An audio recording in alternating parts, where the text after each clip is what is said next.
It's time to sit back and relax with your favorite drink. And listen.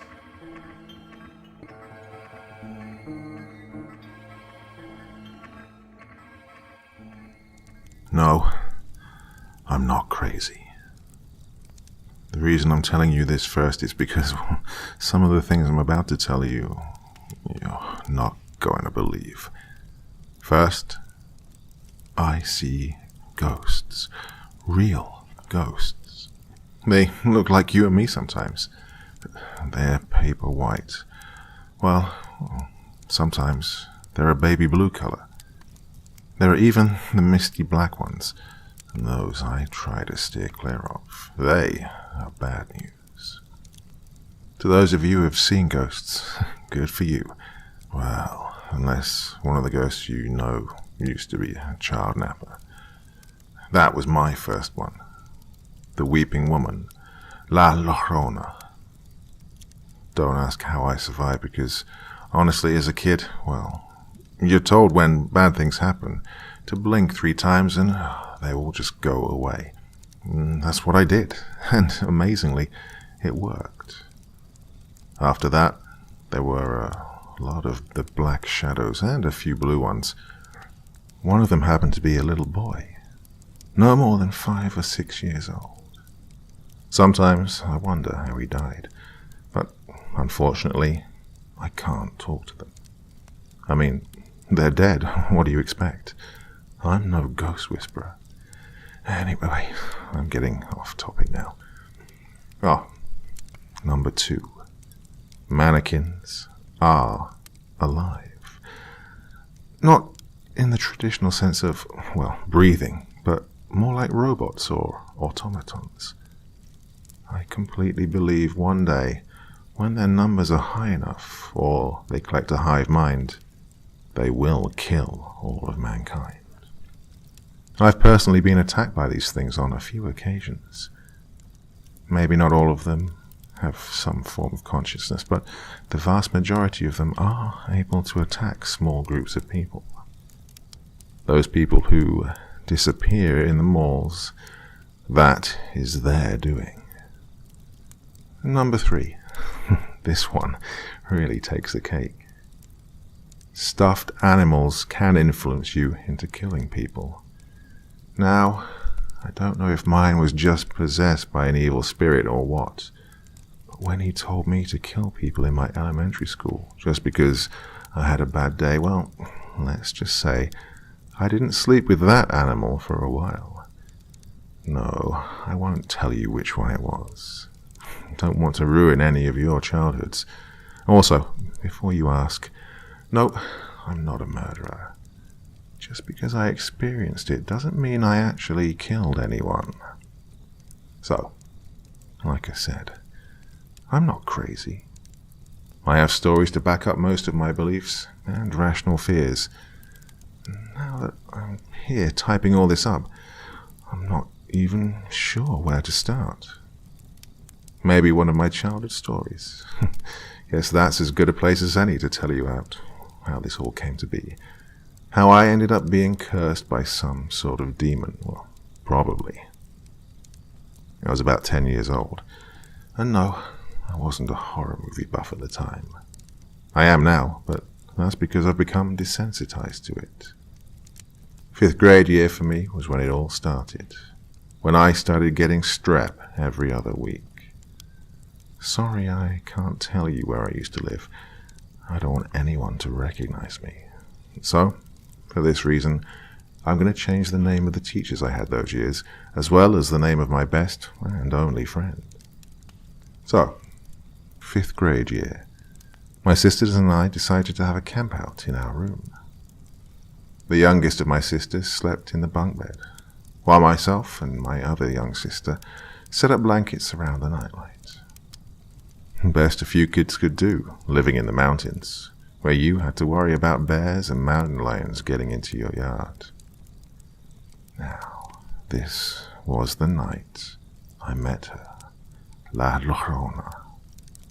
My father claims it was just a dream. What are they called? Night terrors. I'm not sure what possessed me to wake up at the witching hour. For those of you who don't know, that's the time where the spirits are closest to this realm. For me, this time was around midnight, about 9 minutes from when I'm writing this now. When I opened my eyes, I couldn't move. Ghostly arm leading to a hand covering my mouth, and the other end led to her. Her hair flowing like she was lying in water. That scar over her right eye, if I remember correctly. I could only stare at her, watch her as she held up a finger to her lips. I tried to scream, hoping to wake anyone in the house, only to find I couldn't do that either. Now, when presented with these details, what would you have done? I was still an innocent kid. Well, aside from my stuffed animal asking me to kill the other kids a few years prior. I did the only thing that would have made sense to my childlike mind. I decided to blink 3 times. I honestly didn't believe it would work. But, well, it was better than just lying there not knowing what was going to happen next. Luckily for me, it worked. And I got up, running into my grandparents' room. I spent the remainder of the night with them. Now, if memory serves, my computer teacher, a crazy woman who always called me a troublemaker, even though we both knew better, well, I'll call her Josephine. Well, she occasionally read stories to the classes. About a week after that incident, she told us the story of La Llorona, and that's how I knew who she was. Now you can understand why I am how I am, why I believe what I do. Knowing this, would you believe me if I told you that this isn't where it ends? After that visit from the terrestrial plane of existence, I turned to horror. I started watching Goosebumps or The Haunting by R.L. Stine. He was where I learned about the darker parts of the horror community. Watching a few of Stephen King's works later in my life, I then started watching The Ring, The Grudge, and a few others. A few years ago, I started getting into creepypasta. Laughing Jack, Jeff the Killer, Slender Man, just to name a few. You all know what I mean. You're part of the community as well, after all. So, when I tell you what happened after I moved to where I am now, well, let's just say I warned you. No, I don't work there any longer. I've moved on and been working this new job for a week or so. It's quiet for now, but I don't think it's over. I used to work at a gas station. Now, I know it's overused and overdone, and yet for me, this is where it all began. The dark shadows that are following me are coming from that store. I met that little boy at that store, and I think he might be hunted by the dark shadow as well. Learning to work with those black shadows, hiding behind every shelf, was difficult. Even seeing them stand not 3 feet away from a few of my customers, how they didn't see them I will never know. Some days I see just 1, other days I see 5 or 6. About the time I started seeing more of them is when I became aware that they were after me. No, I don't know what I did to get their attention. Maybe it's because, well, I know that they exist.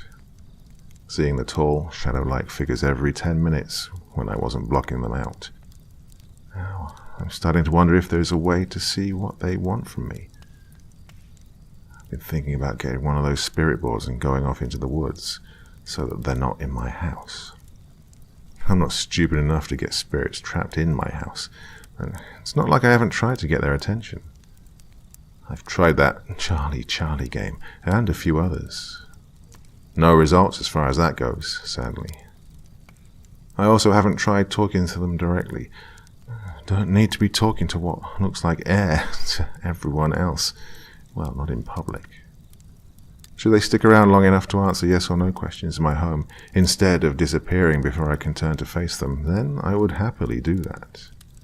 Though that would need to wait until I have salt, so I can do those salt circles to prevent evil from taking over my body.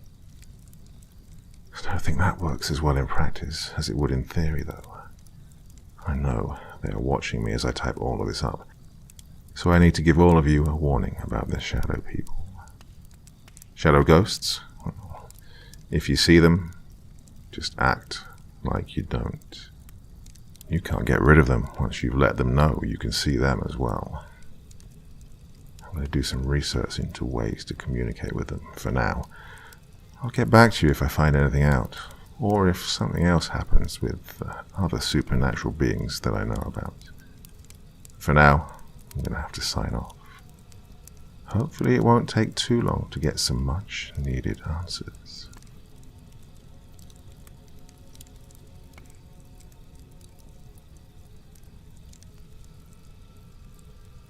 So, shadow ghosts, the theme of our first story there. Now, is everybody warm enough? Come on, we're all friends here. Snuggle up a bit closer to the fire? That's right. Okay, ready for another one?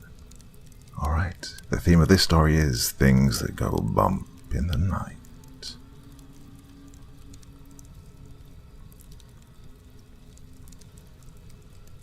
I am the thing that goes bump in the night. I spent my first few centuries in seclusion. Sure, being worshipped as a god was fun for a while, but those petty mortals have no idea what it's like to live forever. I've had at least 10 generations come and go, while I keep living. The torture of getting married and watching your partner wither and grow old, while you live in eternal youth, unaffected by disease, unable to simply end it all. Oh, it's enough to drive a person mad. I was there during the Black Plague as well. They had me dispose of those that had fallen to this brutally painful disease. I did catch the plague once or twice, and it was agony, but, alas, it could not kill me, so I was to live with the pain of my body trying to rid itself of this putrid infliction. Then there was the London fire. I was there for that as well. I don't know what happened with that, though. I just snapped. I'd had enough of the pious morons worshipping the very ground I walk on, so they just had to be cleansed. As the years dragged on, I stopped living and simply endured my existence. I grew shallow and cold, hardened like stone by my lifetime of enduring mental and physical pain without being able to escape. It's really too much to deal with.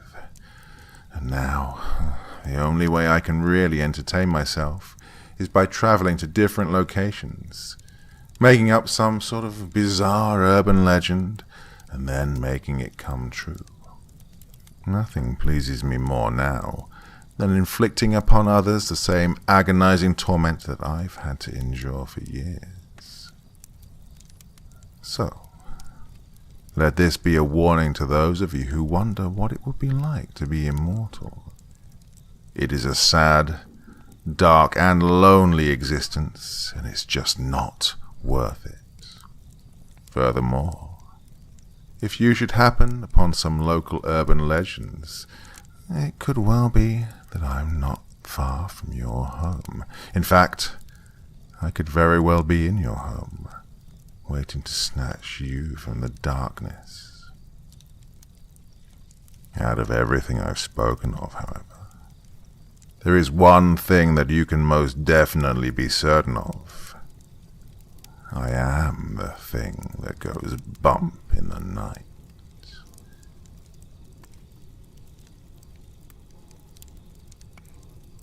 Well, that one was short, but not particularly sweet, as is the next story I've got lined up for you this evening. How are you all doing? Anybody need some hot cocoa? A beer? Nice cold beer around the fire? Okay, here you go. Alright, everyone settled in? Right. Next story is about things we find under our pillow.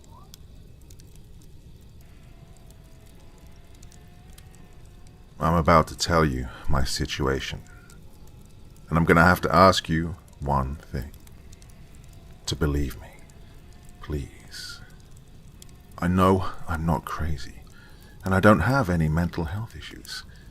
I'm a typical, normal guy, going through something he doesn't quite understand. I need your help understanding it. Sometimes at night, I swear, I hear people talking. As soon as I put my ear to my pillow, it's like a whole group of people are chatting from within it. I'm not sure what most of them are saying. It just comes off as gibberish or nonsense to me. Sometimes I think I even hear scathing laughter amidst all the crazy banter within. I'm not sure what's going on, but I'm beginning to get a little nervous. I haven't tried breaking into the conversations at all. I wouldn't know what to say, as I'm not even sure what they're really talking about. It's almost like hearing a room full of people downstairs, coming through an open vent. It's not, though. I check my ceiling vent as well as the one under my bed, and there's no sound coming from there at all. Complete silence, well, outside of my pillows. Last night, things changed a little bit. You see, this has only been happening for a couple of weeks. However, things have already seemingly taken a turn in a mysterious direction. I just changed into some shorts and a tank top for bed, and hopped under the covers for the night when I started hearing a voice, quite different from the ones from the previous nights. "Hey you, come to bed." The very strange, whispery voice emanated from the direction of my headboard. It sounded hushed, but discernible enough to make out words among the short, round breaths. I stopped, not quite sure if I'd imagined the voice or not. "Who's there?" I asked, backing up toward my bedroom door. "Come to bed. Come to bed and put your ear to your pillow." My heart was pounding, confused about what was transpiring. I walked slowly toward my bed and put one leg up on my mattress. I waited a moment to see if I heard the voice again. I was scared, but skeptical. I decided to just do as the voice demanded of me anyway. I laid down and put my ear to my pillow and waited to hear what it had to say.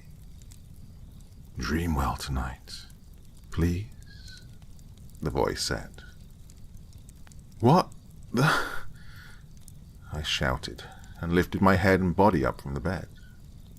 I was arched on all fours, staring at my pillowcase. This couldn't be real. No way. Somehow, I found the courage to sleep in my bed last night. All I could hear was the usual gibberish, jumbled voices talking after that. I tried swapping my top and bottom pillows around to see if anything changed. I was greeted by the same muffled chit-chat, though. Has anyone else experienced this? Am I in danger? I don't know if I should just try sleeping on my couch or on the floor with a backpack under my head instead tonight. I do know that I had, well, wonderful dreams last night. Maybe I should sleep in my own bed again and try talking more with the voice that beckoned me to lie down.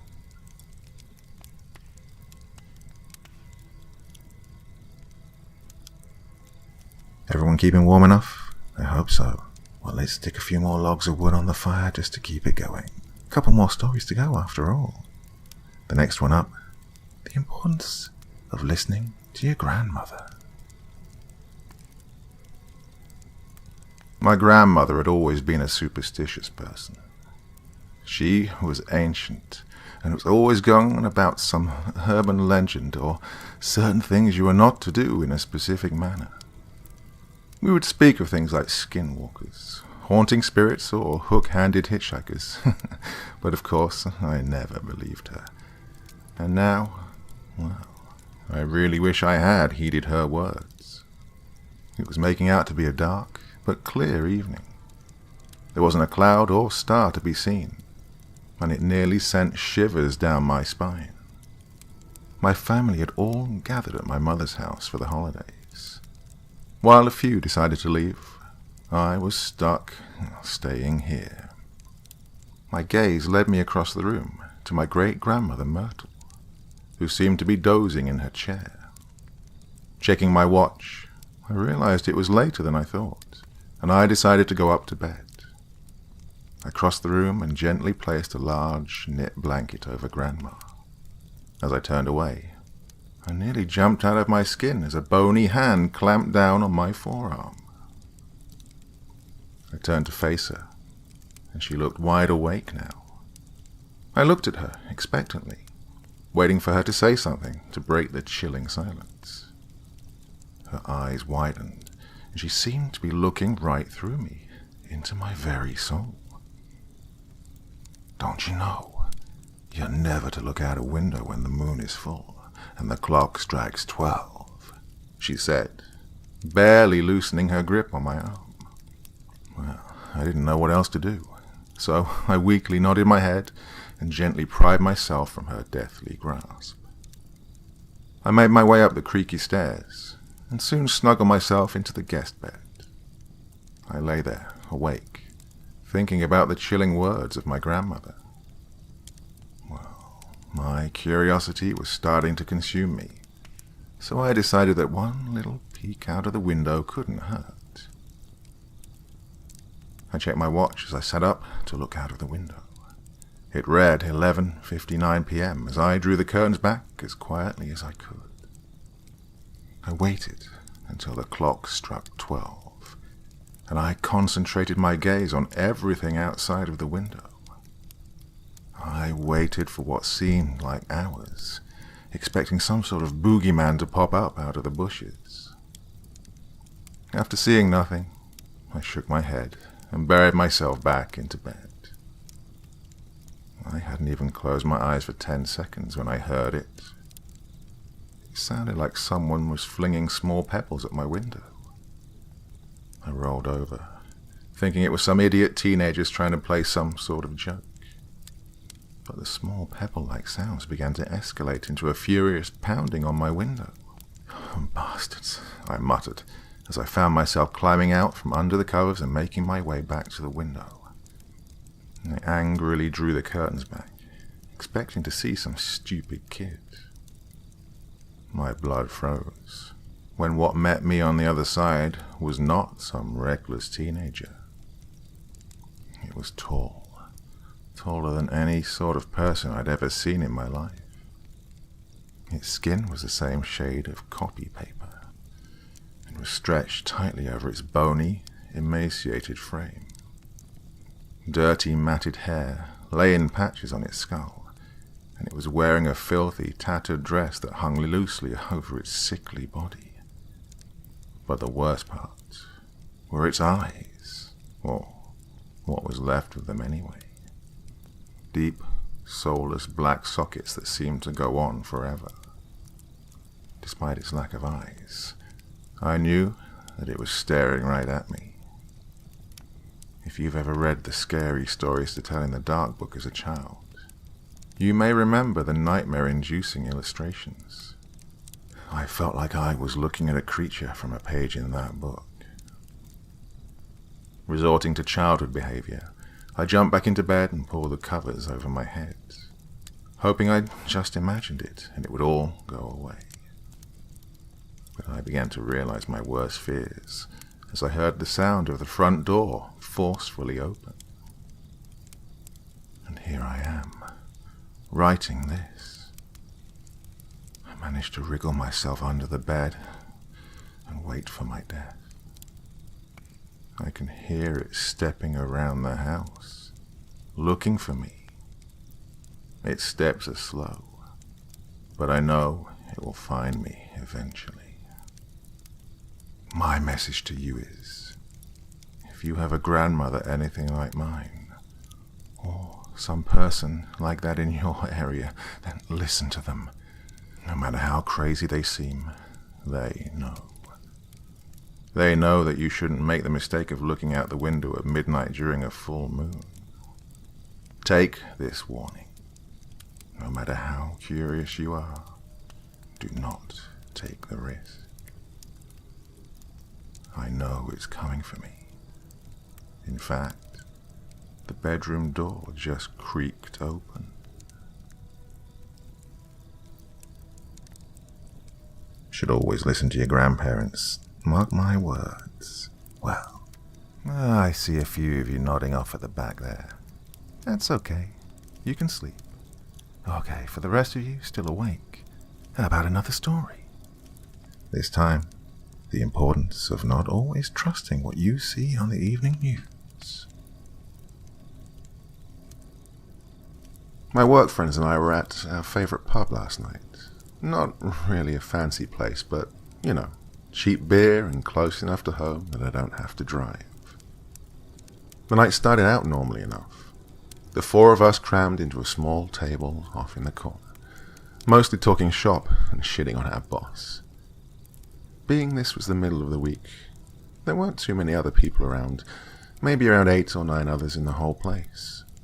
Everybody just kind of keeping to themselves. You know, the sort of people you'd expect to see in a pub on a Wednesday. Anyway, from where I'm sitting, I have a pretty good view of the TV behind the bar.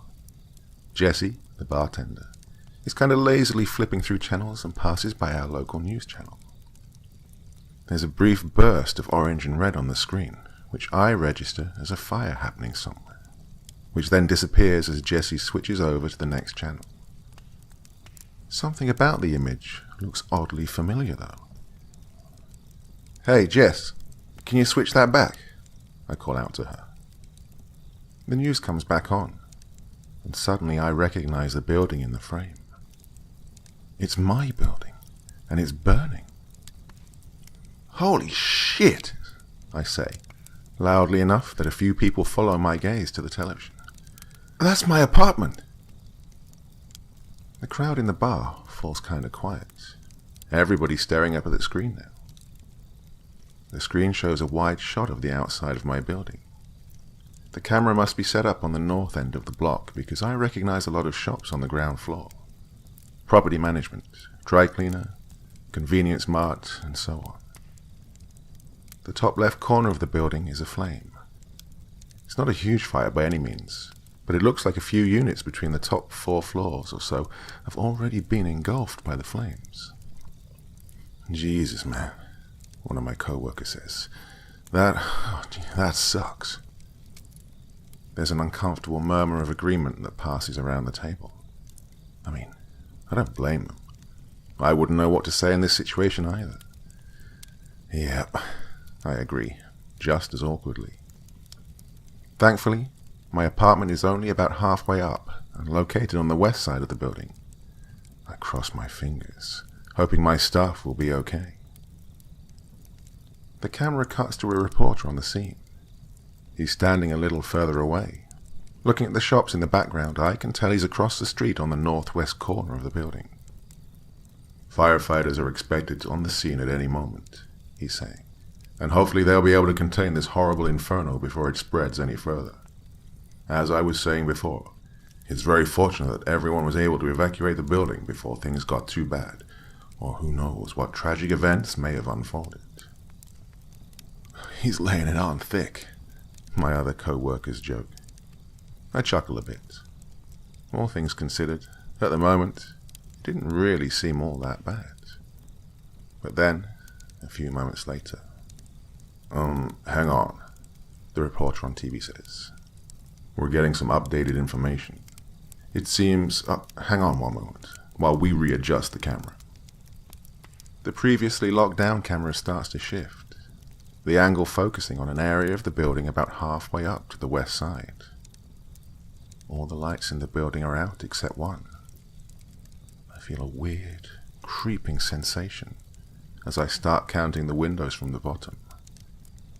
5 up, 2 over. That's my place.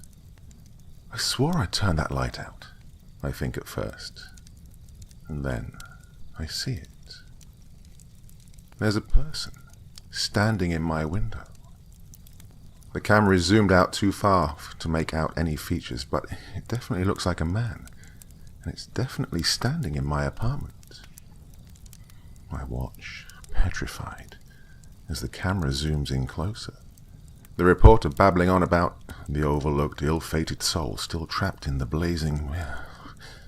As the image gets closer, I start to make out more details. The person is dancing or something. I don't really know how to describe it, but he's moving around a lot, and everything he's doing has this bizarre rhythmic quality to it. He starts waving his arms in the air, back and forth, and then he's waving them up and down at his sides. Then he's banging both fists on the glass. Then he's waving his arms over his head again, back and forth. Everything he's doing is to the exact same tempo. 1, 2, 3, 4, 1, 2, 3, 4. He starts jumping up and down, waving his arms over his head like he's trying to get someone's attention from a long distance. But everything is to the exact same rhythm, over and over again. 1, 2, 3, 4. 1, 2, 3, 4. What in the I say, my voice a hoarse whisper. And then the camera gets a little closer, and finally we can make out the person's features. It looks almost exactly like me. It's wearing the same exact clothes that I'm wearing now. Clothes I changed into moments before leaving the apartment earlier. Its face looks almost exactly like mine as well, except for its eyes. Its eyes are far too big for a normal person. It also has this almost comical look of horror on its face. I don't even know how to describe it. Imagine if someone were pretending to look scared, but as a joke. It would have almost seemed funny if the circumstances were different, but instead, it was just extremely unnerving. No one in the bar is talking there. Everyone is fixed on the TV. The person is still swaying and waving around, beating its hands on the glass or jumping in circles. I almost don't hear the reporter mention the fact that firefighters have rushed into the building and are now heading for my floor. Oh, God, I think, without really understanding what was happening. Please, don't go in there. I stare, transfixed at the screen. From this angle, you can just barely see the top of my front door through the window, not too far behind where this creature is flailing around. Right now, it's holding its face in its hands and shaking its head from side to side as if saying, no. Suddenly, the door behind it bursts open as, presumably, the firefighters have entered my apartment. The creature stops moving. For a second, I see its expression change. The comical look of horror is gone, replaced by a huge smile filled with enormous, pointed teeth. Then, the lights go out. We all just sat there, staring at the screen as the camera slowly zoomed out from the now dark window. No one says anything as we all quietly pay our bill and leave. I went directly to my sister's place across town and asked to stay with her. I told her there was a fire at my apartment and, well, that's it. When I tried to find footage from the news online later that night, it seemed like they'd edited that last part out. Oh, I don't know if any of you know what that thing was, but I hope they didn't put out that fire. I hope they just let the whole fucking place burn to the ground. Another Another fine story, that one. How are you all doing out there? Doing okay? Everybody got their favorite drink? Let me check. Hey, you at the back. Come on, come and grab a cold beer if you want. We're all friends here. Marshmallows, anyone? Been roasting some on the fire? I see a few more of you have nodded off. That's fine by me. You just sit back and relax, okay? Next up, we have a story on the importance of keeping an eye on the prize. This tale is called An Astute Observation. A camera flashed. The light highlighted the gruesome scene. A woman murdered in a bathtub, lying in a pool of her own blood. Yet, the investigator was looking at her nails. The only other one in the room, the officer standing by the bathroom door, thought this was interesting. He asked, with a smirk, why the investigator was focused on her nails. If there was a scuffle, the investigator said quickly, then sometimes they can take the blood, the flesh of their assailants under the nails, when they scratch and claw. He examined the woman's other hand. Sometimes you can see if they've had a pedicure recently. Professional sounds silly, but it means someone has seen them lately. Gives us a time frame. Have they been trimmed recently? If her nails are polished freshly, suggests she wasn't missing long. If they're chipped, faded, then it could suggest longer captivity. We don't have an ID yet, and these things can be critical. He looked at her wrists, bound to the bathtub's faucet. He sighed disappointedly. He had found nothing. This is obvious, he said, pointing along the rope bindings. We can see that. It's been noted. Hemcord. Could have been purchased anywhere. Doesn't give us a time frame. Doesn't give us an ID. Gives us nothing. The forensic investigator stood up, letting his camera rest on his chest. You have to be observant, he told the young officer. Notice the little things. Astute observations. That's what matters. The officer nodded as the investigator gestured to the body. What do you see? The officer took a deep breath. Oh, something pretty nasty, he said in all earnest. Certainly, the investigator said, exasperated.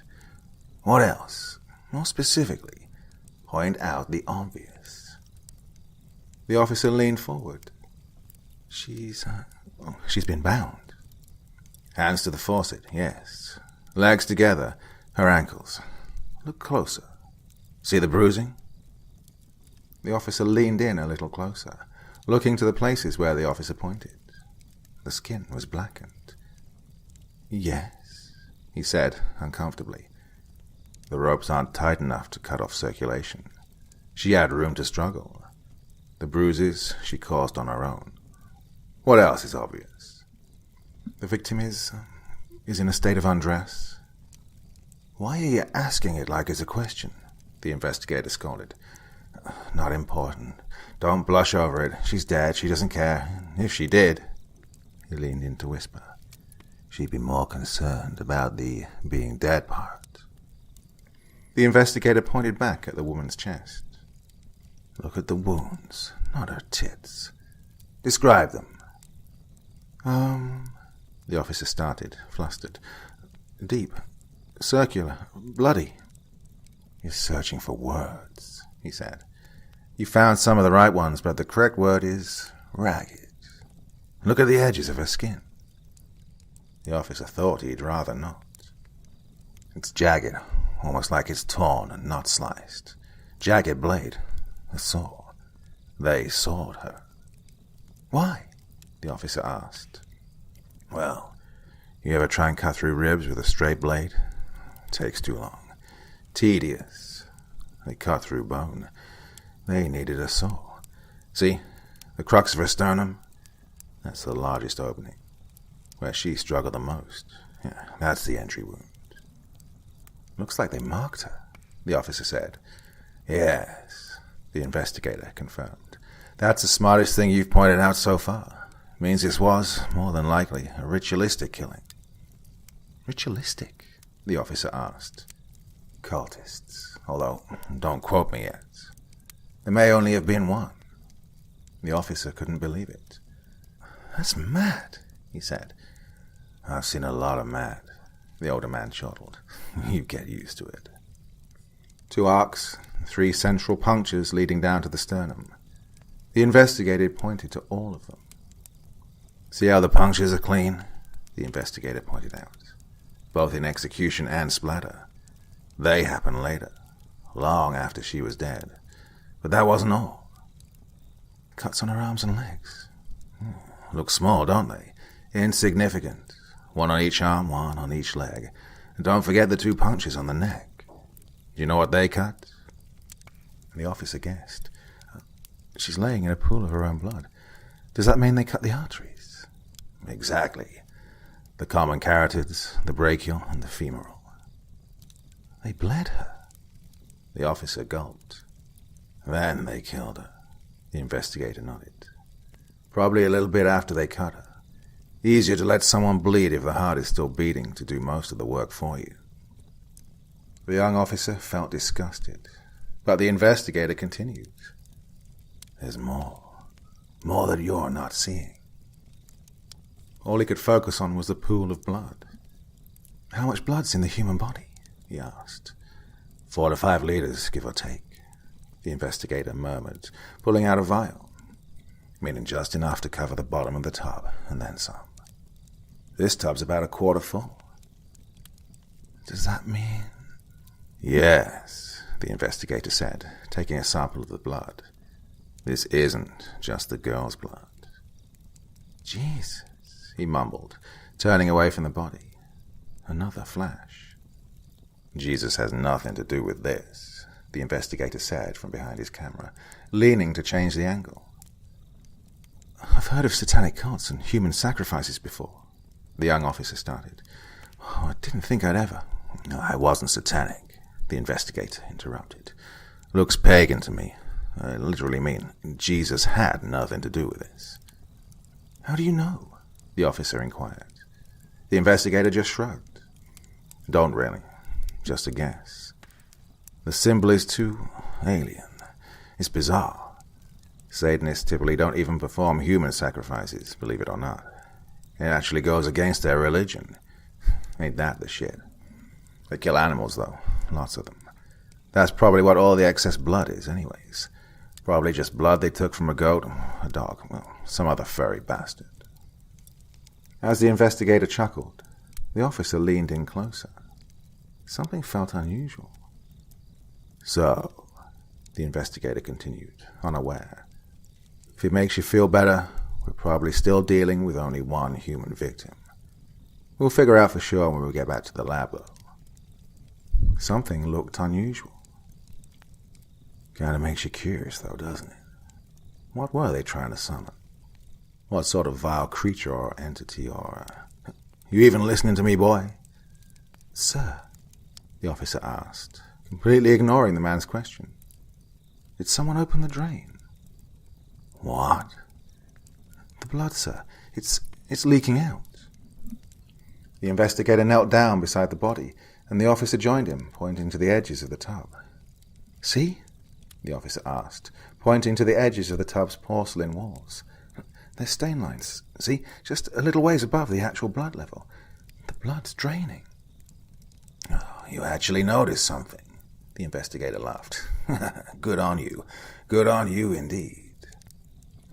The investigator held out his gloved finger and placed it against the inside of the tub right at the bloodline. Within seconds, the blood had fallen away from his finger. "Oh, it's going out fast," the investigator stated. "But what does it mean?" the officer asked, confused. "Has it been draining the whole time?" "Must have," the investigator said. "Well, I didn't pull the plug, and neither did anyone else." "But, sir, if it had been draining that fast, then there never should have been a blood pool to begin with when we walked in. She's been here for at least an hour already." The investigator stopped and turned to the officer. He had a very, very good point. "You're absolutely right," he said. "Completely. So, what changed? Why is the blood leaving?" The investigator reached his gloved hand into the liquid beneath the girl's head and felt about the drain cover.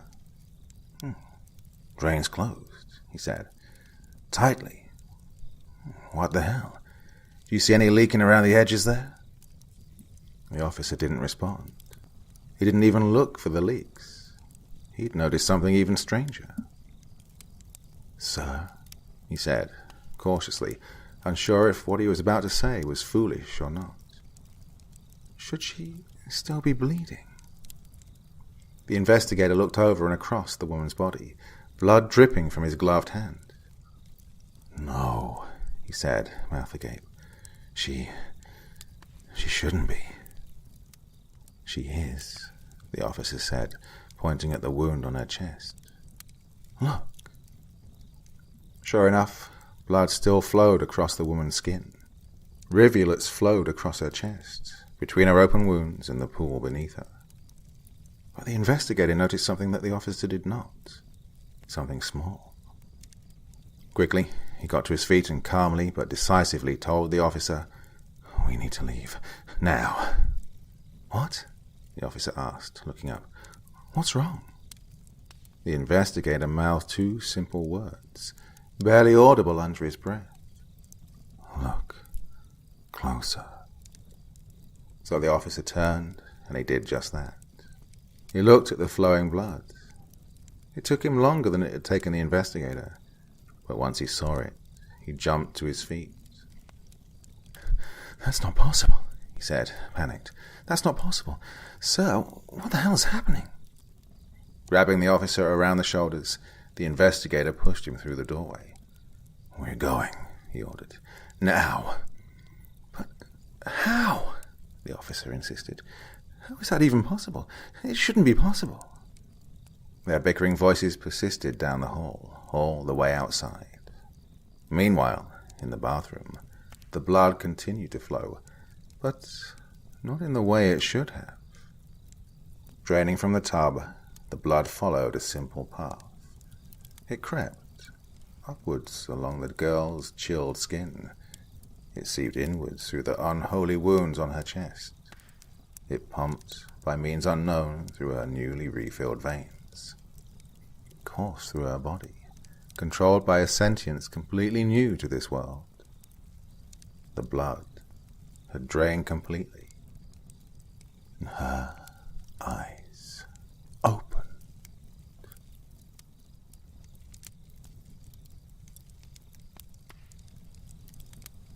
Is all that we see or seem but a dream within a dream?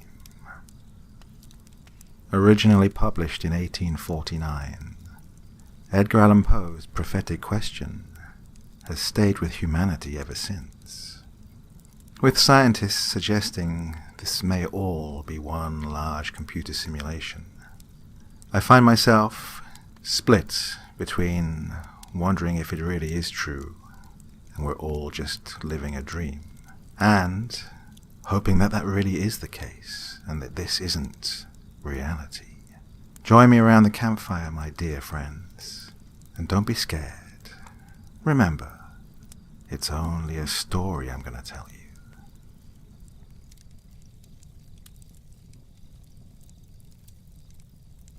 The human brain is an odd thing. Your memories, mostly from your childhood, are vague and ambiguous. Is what you remember even real? Could it be that you've manufactured your childhood memories from the stories your parents tell you about yourself? Think about it for a second. Do you actually remember? For me, I don't think I do. Why?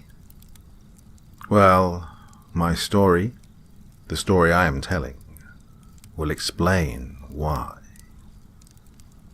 I have had this recurring dream since I was a child, maybe around 8. I can't exactly recall when it started. The dream is, well, simple. I'm standing in the middle of the desert, alone, isolated from humanity. It's always daytime when I come here. I say when I come here, because this is where I always am in my dream. It's really hot. There are beads of sweat trickling down my forehead. The sweat lingers for a minute to the tip of my nose and drops into the sand. It's so quiet that I can hear the sizzling sound of my sweat as it hits the scorching sand. I look down and I see that I'm standing there barefoot. Not just barefoot, completely nude. But the sand isn't burning me. I just stand there, in isolated silence for the entire dream. That is until the end. A giant wave, yes, a giant wave, in the middle of the desert comes out of nowhere. I try to run from it, but I'm firmly planted into the ground and I can't move.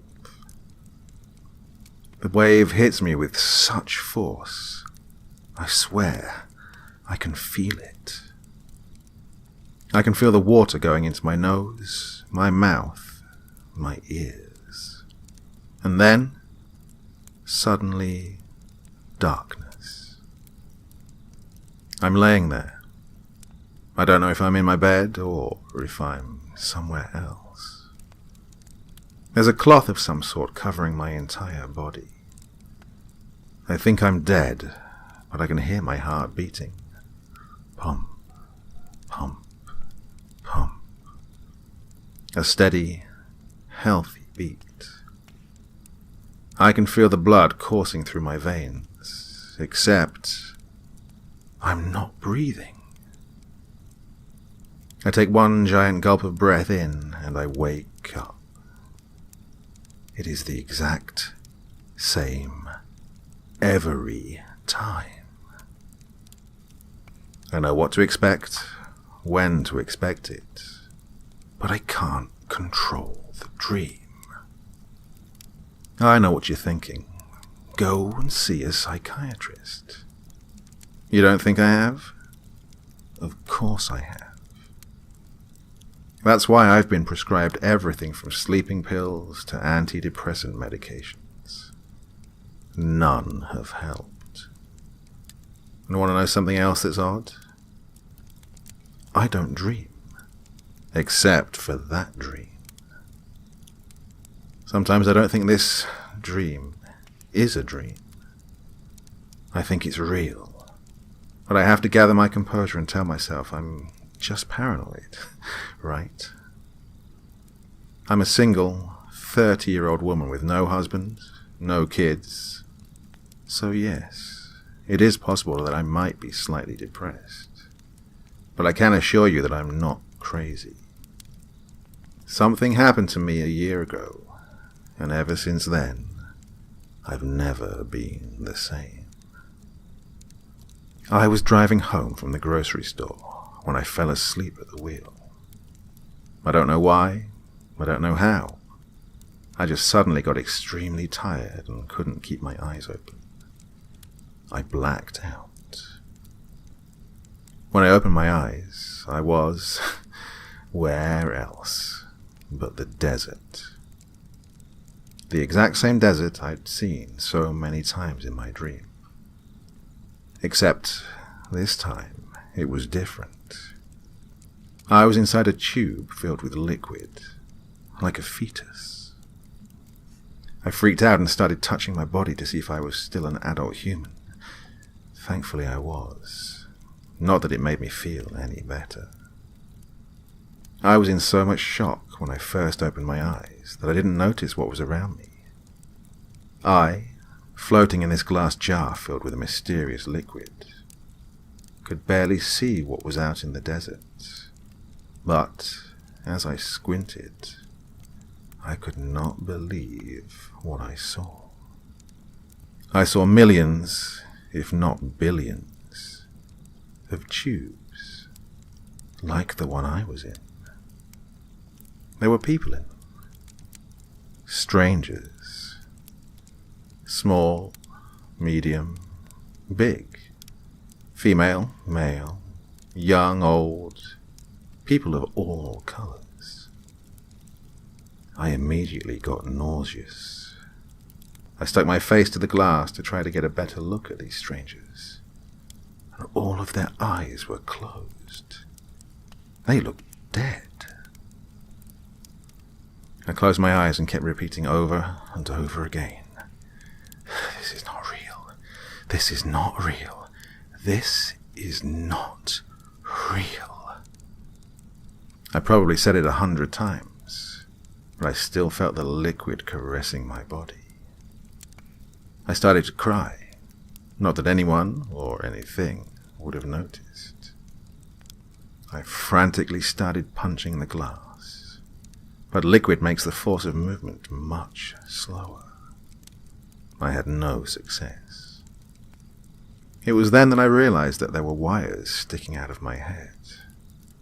Oh, God, they were inside my skull, attached to my brain, I would assume.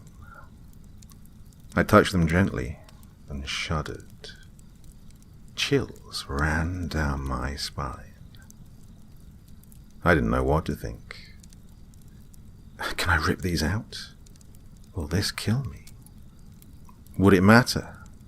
I'm probably already dead. So I said, fuck it, and ripped the wires out of my skull. Damn, it hurt so bad. Crimson red filled my entire tube. I thought, this is when I die. Just accept it. So I floated there waiting for the darkness. But then suddenly, I heard a noise. I looked around, but I didn't see anything. I looked up and I saw a glimmer of light shining through. That's when I realized that the latch closing the tube had opened itself at the top. I popped my bloody head out, and there it was, that hot sun beating on my face. I had never been so happy to breathe in the air. That is, until I started choking on it. I was gasping and coughing, and gasping and coughing. It was like my lungs had never breathed air before. After a good 2 minutes of pain, my lungs started working again. I plunged out of the tube onto the hot sand. That sizzling sound filled my ears, except this time I could feel the heat. I could feel the hot sand against my skin. It felt like a freshly heated griddle against my body. Fuck it, fuck it, fuck it. This isn't real. This is a fucking dream. I'm dead. Just go. I got up, burned, bloody, and naked. I started running towards the closest tube. I didn't know who was in there, but I didn't care. I just wanted to get the hell out of there. I knocked on the glass, screaming and crying. Please, wake up. Nothing. I sat down on the sand in front of this stranger's tube. Hopeless. I put my face into my palms and started bawling. This is what my dreams had been warning me about. I'm going to die one day. I'm going to end up in my own hell, and this is it. Then, something came over me. I don't know what it was, but I looked up at the stranger in the tube, and I felt that this was not the end for me. I felt that there was something more to this place. Not that I'm special or anything, but that I was meant to come here. All those nights waking up, wondering what the hell this dream meant, had led me to this point. There must be a deeper meaning to this. I stood up, wiped the mixture of blood and tears from my face, and climbed onto the top of the tube. I started pulling at the latch as hard as I could, but it would not budge. Not one bit. I sighed, and as I was about to jump off, I saw this circular impression on the top of the tube. I touched it. Nothing. And I pushed it, and it opened. It opened just enough for me to stick my arm through. What the hell? I stuck my arm in and swished around, trying to feel for the wires. The top of the tube is so black I couldn't see where my hand was going. I felt something, so I just grabbed it. I think it was the stranger's shoulders. As my skin touched his, I felt this surge of electromagnetic energy. My muscles started cramping up, and I felt my entire body stiffen. I couldn't control my body, and my eyes began rolling into the back of my head. I heard a loud sound, an alarm-like sound. It went beep and didn't stop. I wasn't able to take my hands off the stranger. I was stuck here. I began to freak out, and then I saw it. I knew his name. He lived in Moscow, Russia. I saw his life through his eyes. I knew his every thought, his every move. Things I didn't want to see, I saw. I started screaming, but no words came out, just cries of despair. When the vision of his life finally stopped, I flew about 100 feet and landed in the sand. The loud sound was still going. It was deafening. The life had just been drained out of me. I laid there, gasping for air, my mind racing a mile a minute. My muscles were still cramped, and I could feel the air escaping my lungs. I started to come in and out of consciousness. I was groggy, but I heard inaudible sounds coming from around me. It sounded like people, real humans. I felt relief for a brief moment, like it was going to be okay. I felt for them. There was definitely more than one. They grabbed me. They were carrying me. Thank God. They're taking me to get help. Then I felt my body get dunked back into the mysterious liquid. That's when I realized, no, I'm not going to be okay. Before I completely blacked out, I heard the latch above me close and lock. Pitch black. Next thing I remember, I woke up, and I saw one of my girlfriends, a strange man and two strange women standing there staring at me. I was so confused. My friend started tearing up, but I had no time for emotions. I was confused as fuck. She started whimpering. I can't believe it. You're I immediately cut her off. What are you talking about? I need to call the police. I need to talk to someone. Calm down. You're in good hands. Do you know where you are? The strange man came closer to me. That's when I saw the name tag. Doctor. I realized I was at the hospital. The hospital, I said reluctantly. As confused as I was relieved. He smiled. Yes, you've been in a coma for 2 months. You were in a bad crash, but you're going to be okay. We're just glad to have you back with us. We almost lost you a couple of times. Your lungs collapsed, you had burns all over your body, and severe swelling in the brain. We thought there was a high possibility that you were going to be a vegetable for the rest of your life. But it looks like you'll be fine. Thanks. I didn't know what to say.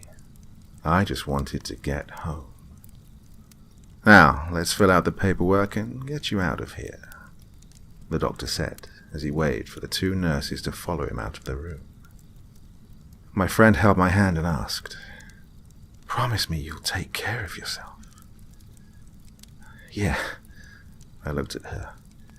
Hey, thanks for being here. Oh my God, of course. The others visited you too, but you weren't awake. I came on a good day. She smiled. I looked around my room. There were flowers, cards, chocolates and balloons everywhere. I'm not going to lie. It felt good to know that people still cared about me. I was relieved that I was okay, but more so that I was no longer in that tube, in the desert.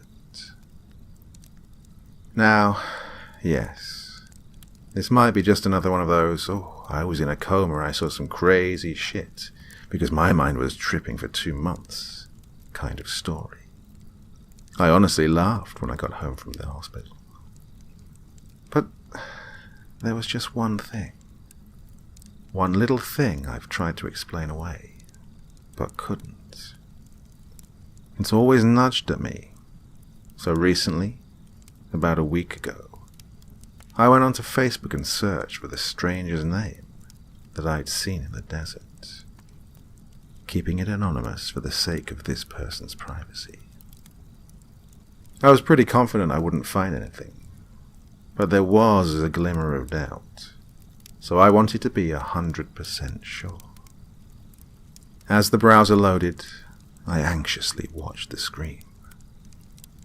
The results popped up. I didn't recognize any of the faces, thank God. As I was about to exit the browser, I saw that there were 2 more profiles that I needed to scroll down to see. My hands shaking, I began to scroll. The first face, no. I felt slightly better. Now down to the last profile. No. So much relief. But wait. The face on that last profile.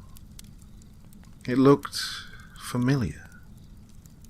It wasn't him, but I stared at it for a minute. I felt my stomach drop. I've seen this face. It's his kid. I clicked on the profile and quickly clicked through the pictures he had available to the public. And there they were. Pictures of that stranger's face. Although he was no longer a stranger to me, I was to him. I kept clicking through. Yep, that's his wife. That's his house. That's the restaurant he always eats at on Fridays. Holy fuck. I slapped my laptop shut. Denial. I'd been in denial for a year. That's why I'm writing this. I can't explain to you why it happened to me and not you. But it happened. Believe me, don't believe me. I don't care. All I can say is that I have come to understand that my time in the desert was real. It wasn't a figment of my imagination, but a genuine experience. I don't know what I discovered, but what I believe is that the lives we are living right now are fabricated lies. The experiences we perceive as ours aren't ours at all. We're just one of billions of strangers trapped in a tube, part of a bigger experiment, something more mysterious than any of us could ever understand.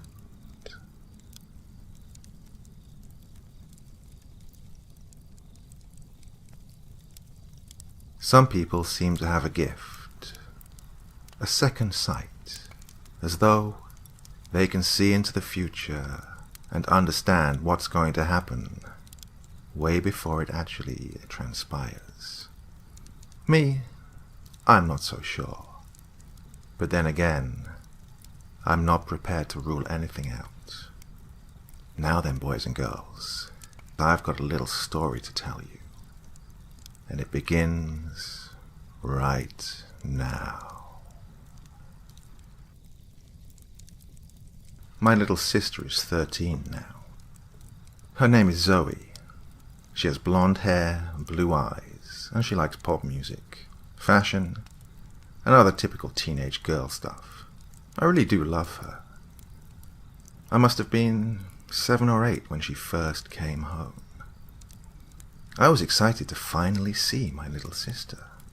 At first, I'd been annoyed that the baby was going to be a girl, as I'd wanted a little brother. But I was happy when she eventually did come home. This kind of disappeared quickly, though. It was about a week since Zoe had first come home. My dog, Rusty, just would not calm down. Whenever he was in the same room as Zoe, he just barked like mad at her. Eventually, as my parents were scared that he would hurt her, they got rid of him. They didn't even talk to me. I just came home one day, and he wasn't there. It was only when I asked about it that my mum just casually said, "Oh, we got rid of Rusty. We were worried about Zoe." And then she went right back to feeding Zoe. I was confused. Both of my parents had just abandoned my dog, my best friend, in some pound somewhere, and they didn't even bother talking to me. They weren't even sorry. This was when I first started to gain some disdain towards her. It wasn't her fault, of course. If we'd kept the dog, she probably would have loved him too. I just blamed her at the time. When she was 1, I was kicked out of my room. We lived in a 3-bedroom apartment, just on the outskirts of some big city. There was my room, where I kept all my stuff. My parents' room, which was where Zoe had slept in a cot in the corner. And the tiny guest room. My parents had decided that Zoe should have her own room. But instead of refurbishing the guest room for her, they kicked me out of my room and gave it to her. Any protest I had was quickly silenced, and I could only watch as my room, my one free area that I had any say in, was transformed. Sports posters were replaced with pictures of ducks and sheep.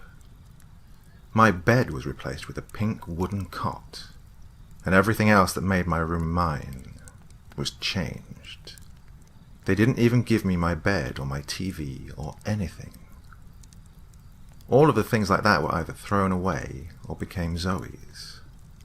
They refused to refurbish the guest room for me, and I was, instead, forced to make do with boring beige walls, an old metal single bed, and a single wooden dresser for my clothes. I did decorate it slightly, of course, with posters and other decorations I'd managed to scavenge, but it wasn't the same. My parents seemed more concerned with where any guests we had were going to sleep. This was the point where disdain turned to hatred. It seemed to me as if they'd just completely forgot about me in favor of her.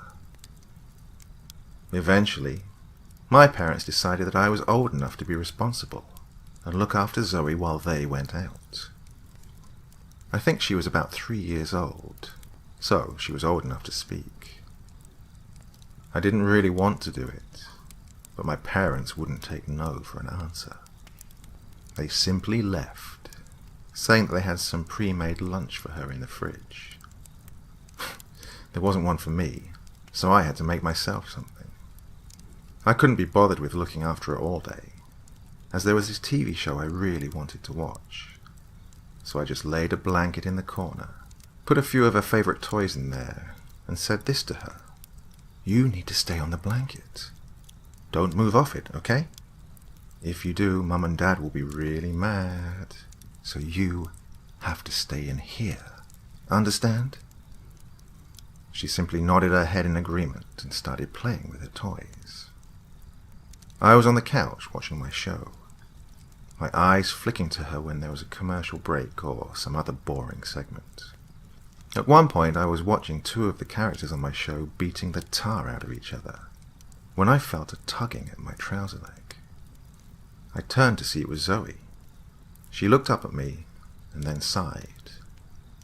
"I'm hungry." "I told you not to come off the blanket," I said, shooing her off. She just sat back down on the blanket. I looked back to my show. Oh, it was a boring bit again. The victorious character was monologuing over the unconscious body of the loser. Well, I couldn't just not feed her. Harsh feelings aside, I got up and walked to the kitchen. As I was opening the fridge to get her lunch, I heard her say something from the other room. "Daddy won't come." I was confused, but not enough to stop me in my tracks. "What did you say?" I asked, carrying her lunch over to her. "He won't come." "Come where?" "Here. Back." I was quite unnerved by this, but I didn't think too much of it. About half an hour later, the phone rang. I didn't check the number, assuming it was my mum, but instead, a male voice that wasn't my dad's came through the receiver. "Hello, is this Daniel and Zoe?" The voice sounded serious, and kind of upset and disturbed. Yeah, I'm Daniel. Who is this?" The voice then proceeded to explain to me, nice and clearly, that there had been a traffic accident. My mum was in a critical yet stable condition, but my dad was not so lucky. He'd survived the initial collision, but died on the way to hospital. The next few hours were a blur. I just switched off the TV and stared at the blank screen as I waited for my Uncle Jared, who was married to my dad's older sister, my Aunt Louise, to pick me and Zoe up. We spent the next few days at his house. My aunt was inconsolable. I was just dull. I didn't speak. I barely left the bedroom I was in. Zoe was too young to grasp the situation, but they said she understood that Dad was gone. The only thing I was thinking of, until Mum came out of hospital and we could go back home, was what Zoe had said to me. It was as if she somehow knew what was going to happen. I didn't forget about it. It got to the point where it was unnerving to be in the same room as her. A similar incident didn't come until much later, however. A year to be exact. It was a nice, sunny day. We all went for a walk in the park, me somewhat reluctantly, as by this point I'd decorated my new room and I had a TV, which I'd plugged a PS2 into. My mom held my sister's hand and I walked slightly behind, hands buried in pockets and generally wishing to be home. It was all quiet, nobody really speaking, when Zoe pointed to an inconspicuous-looking guy in a hoodie. All she said was, "There's a bad man over there." My mum turned to look. A man in a grey sweatshirt stood by a fountain. He was staring at his feet, hands in his pockets. I looked too. Something about him did seem rather off, but I didn't think too much of it. It was later on, when we'd left the park and were in the car on the way home, that I remembered how she'd predicted Dad's death. I leaned over to her. "Zoe, what did you say about the man in the park? The bad man." She turned to me, her face covered in chocolate from the chocolate bars Mum had given us. "The man had a knife. He was sad about something. He wanted to change it." She then turned back to look out of the window. I was just frozen. He was sad about something. He wanted to change it. I wanted to ask my mum to call the police, but I knew she'd find it ridiculous. I just stared out of my window too.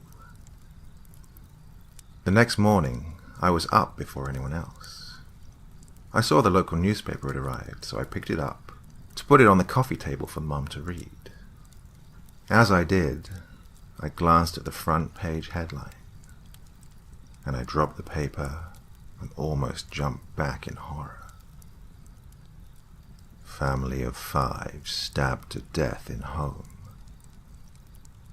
Beneath it was a mugshot, a man in a grey sweatshirt. It was then that I realized Zoe had a talent. I stopped being distant and uncaring of her, and instead listened carefully to what she had to say about anything, asking her about random things that we saw. I would write down everything I found particularly interesting in a notebook I kept in my room. There wasn't anything major. She worked out when the goldfish was going to die, but that was the biggest thing. I eventually worked out she could only make predictions linked to deaths. When she was 6, something big happened. She was watching some little girl TV show, eating crisps, when the phone rang. She turned to my mum's boyfriend, David, as he picked up the phone.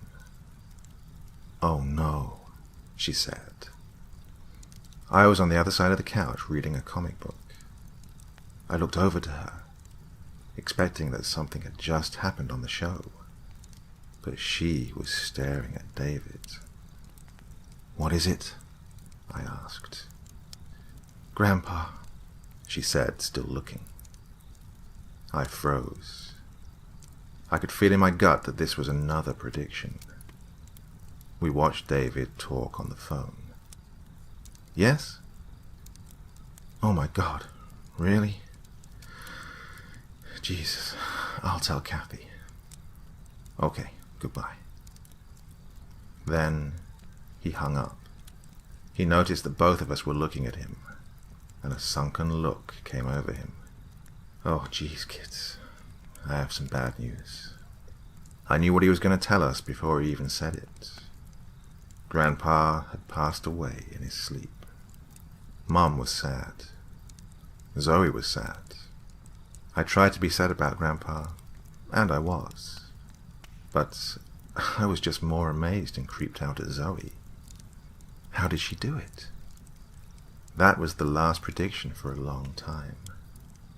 I eventually forgot about it, just chalking it up to coincidence. Then, last week, I got a phone call. Checking the caller ID, I saw that it was Zoe. I hadn't spoken to her in about a month, so I was pretty happy to see her name on my phone. I took the call. "Hi, Zoe. How are you?" "Dan, are you there? I need to talk to you. Are you alone?" My girlfriend was sitting next to me, watching TV. "Hold on, I'll move," I said, standing up. My girlfriend looked at me. "Who is it?" "It's my sister. I'll talk to her in the other room. She just shrugged and turned back to the TV. I closed the door to my bedroom behind me. I need you to listen to me. I got a terrible feeling, as if something was gonna happen.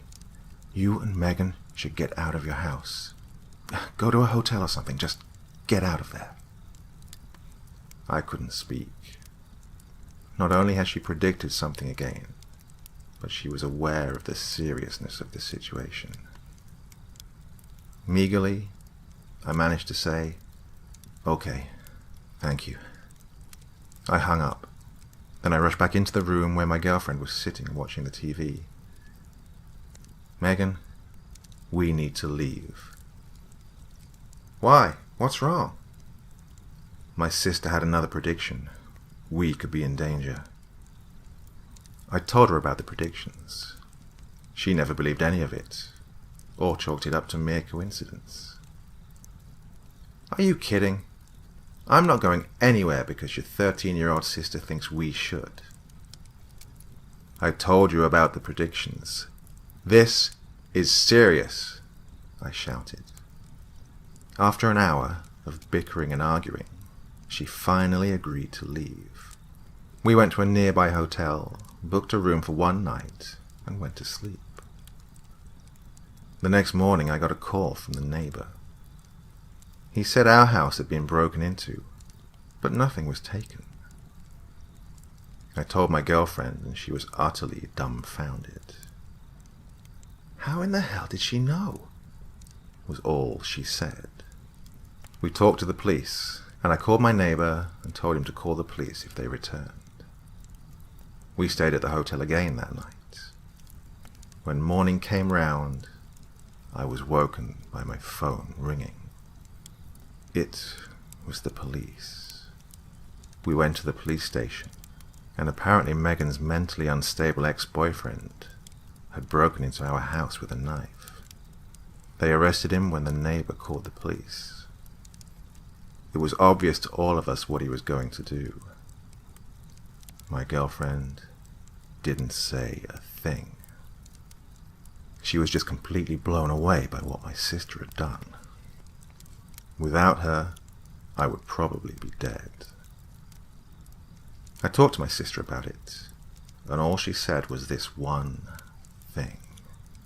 "I could see your bodies lying on the bed. You were next to Dad, Grandpa, and 5 other people I didn't know."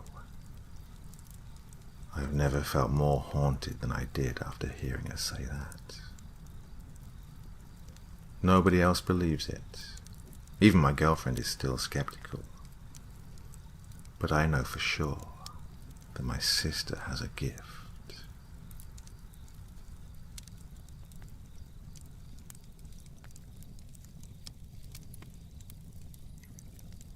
Well, take a look around you, my dear friends. See, quite a lot of you are asleep right now. Well, what a pleasure it is for me to put you into the land of the sleepies. Glad to see some of you are still here, and it saddens me to say that this will be my last story for this evening. I hope you've enjoyed our little get-together around the campfire. An hour and a half of stories to help you ease into the night. Well, my dear friends, don't worry, we'll do this all again very, very soon. Well, on to that last story.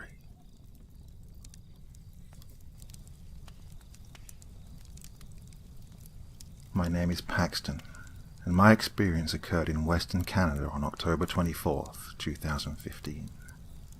I won't go into too many details about myself. What is important is the story that I must share with you.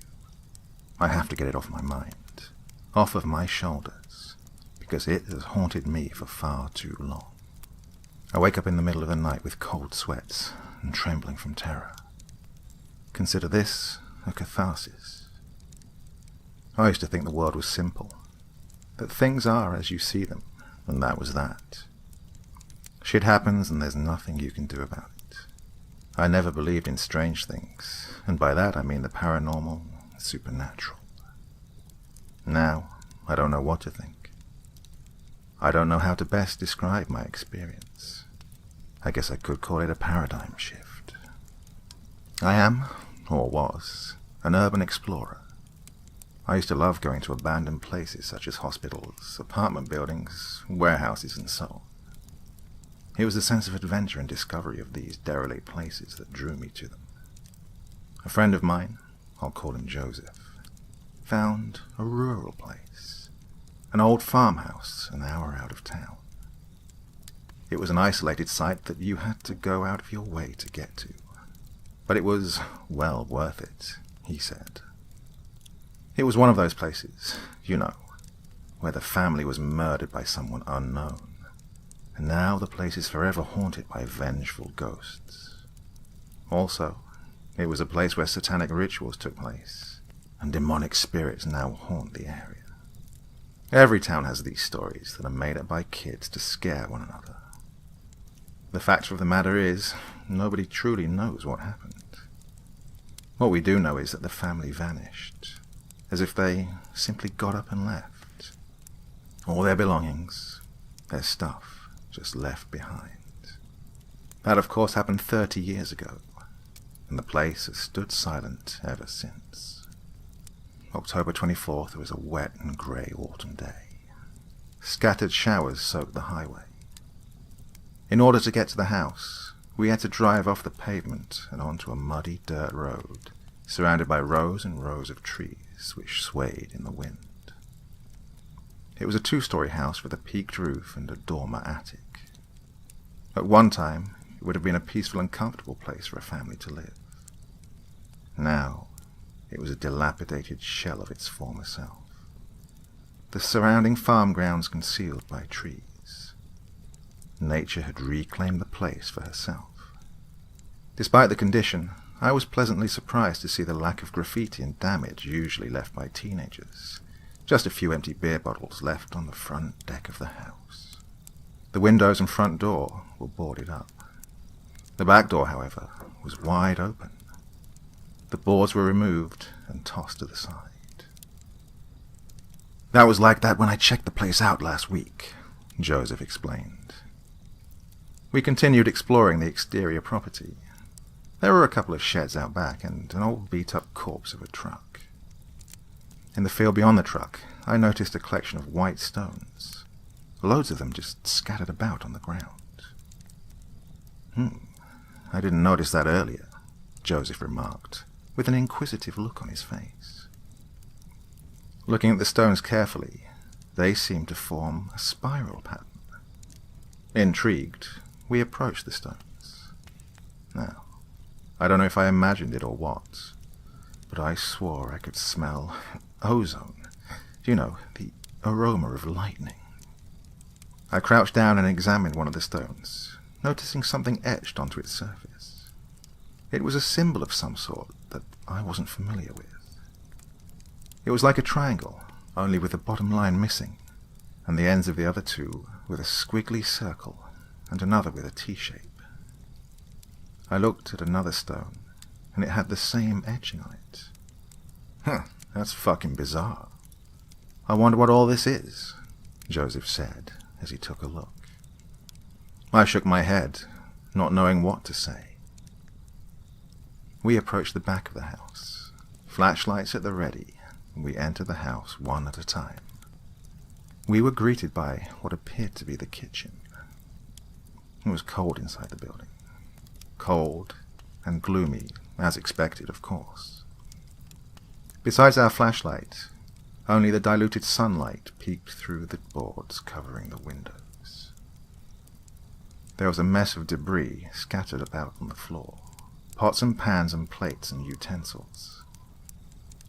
A large wooden dinner table covered in 3 decades worth of dust stood in the center of the kitchen. The fridge and sink were coated in rust. The paint was peeling off the walls. But besides the mess, just as outside, the place was free of vandalism. We next moved into the living room, which was rather large with rodent-infested couches and sofas. The coffee table was flipped onto its side, and with a television set with a screen that was caked in untold amounts of dust. The air had the distinct smell of mold and piss. Dusty old books and newspapers and magazines sat on the floor in stacks. Near the front entrance to the house was a set of stairs going up to the second floor. I approached the brick fireplace and shone the flashlight. There was what appeared to be a photograph. I picked it out of the confined space and blew the ancient dust and ash off it.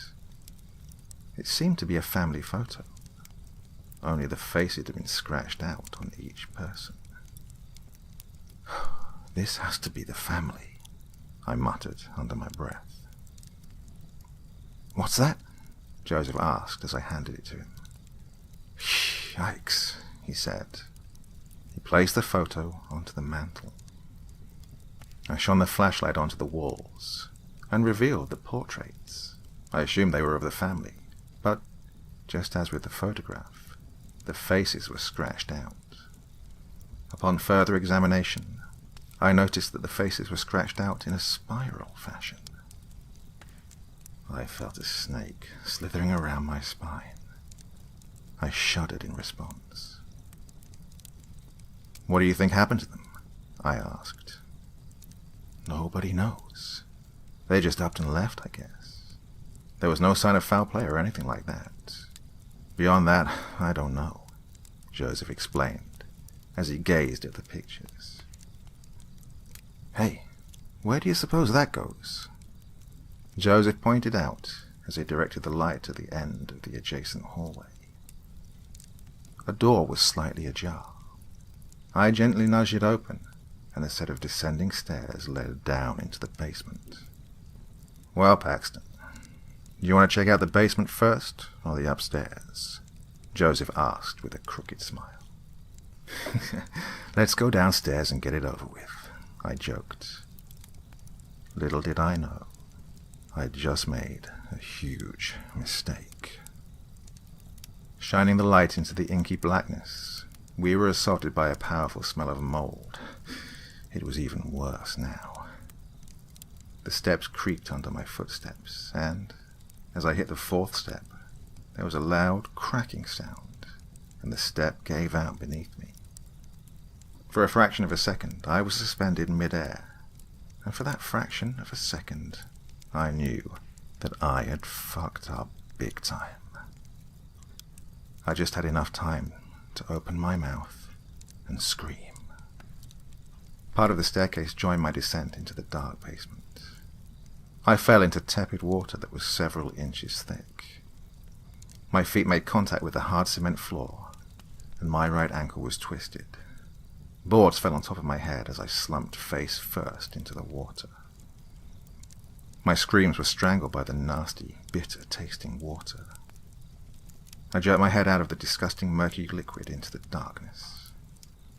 I gagged and choked, spitting out the stagnant fluids, crying out in complete shock.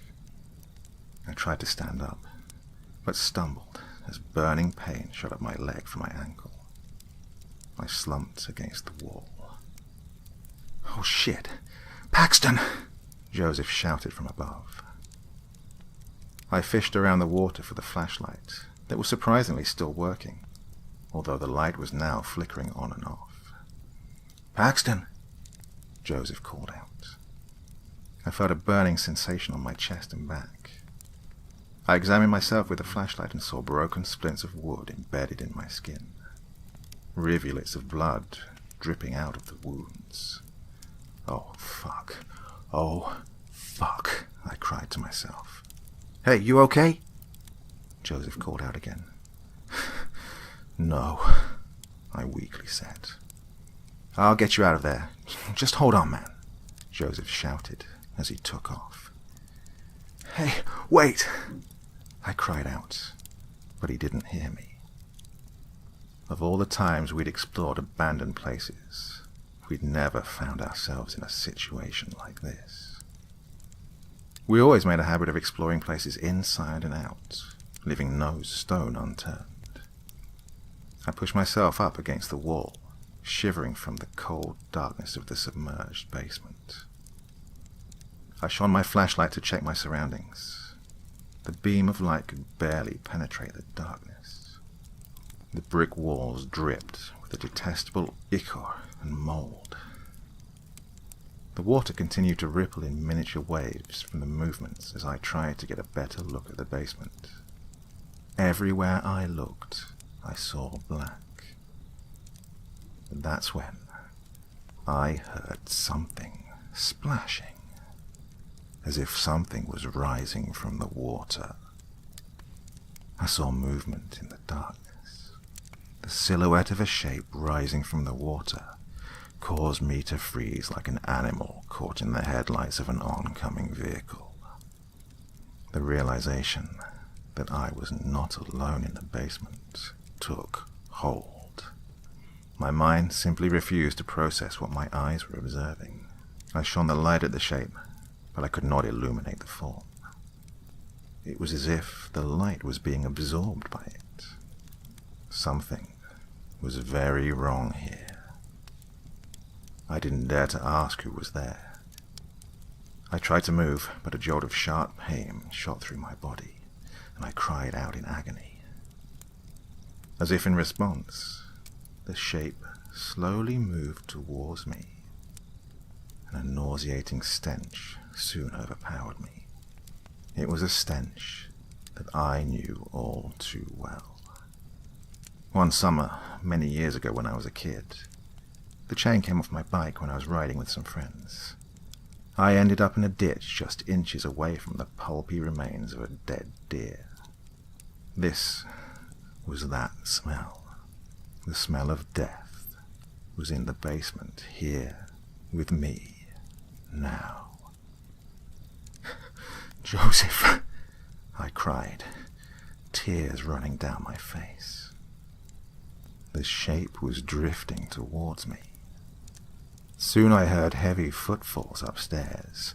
By this point, my heart felt like it was going to explode. Terror had a death grip on me.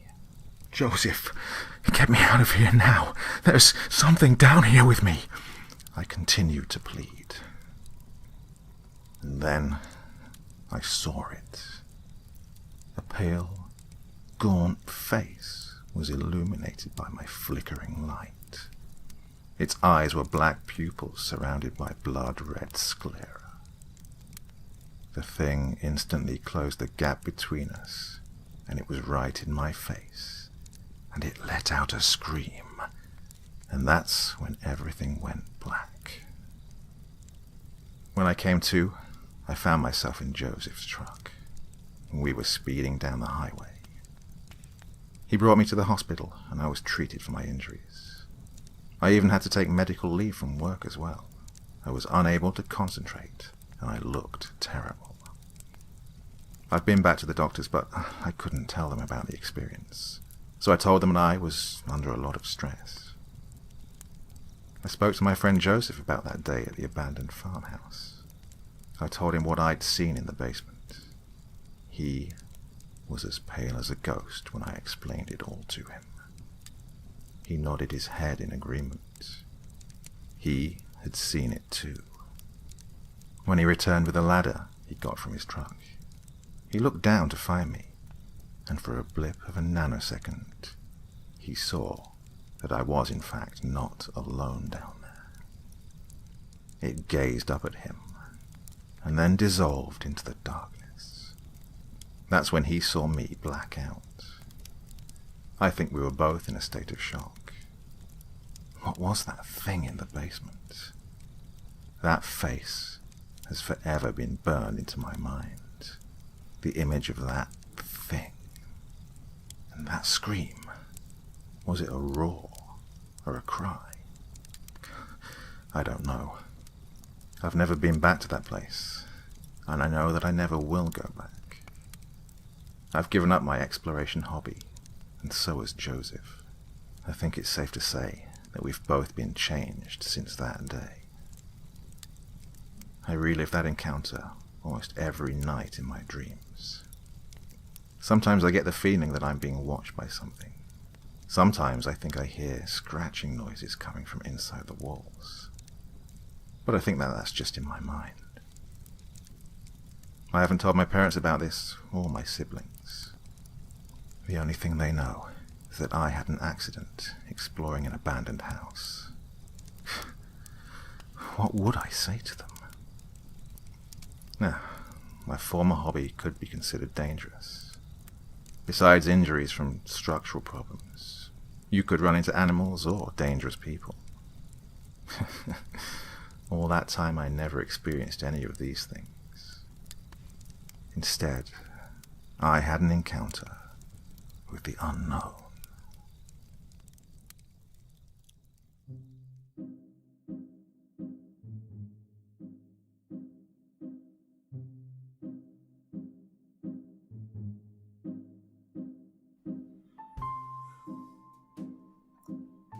Well, you know what? Haven't done that for quite a while. Quite nice to do it again, isn't it? After all these, I don't know, months, years?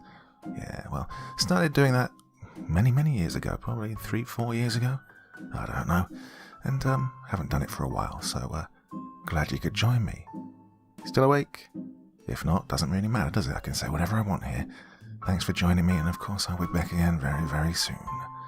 Till then, very sweet dreams, and bye-bye.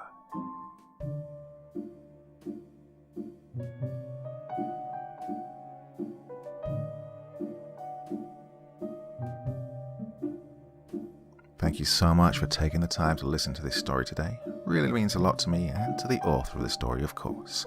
Well, if you want to know more about me, I'm pretty much everywhere on social media. You can find me on Facebook, Twitter, Instagram.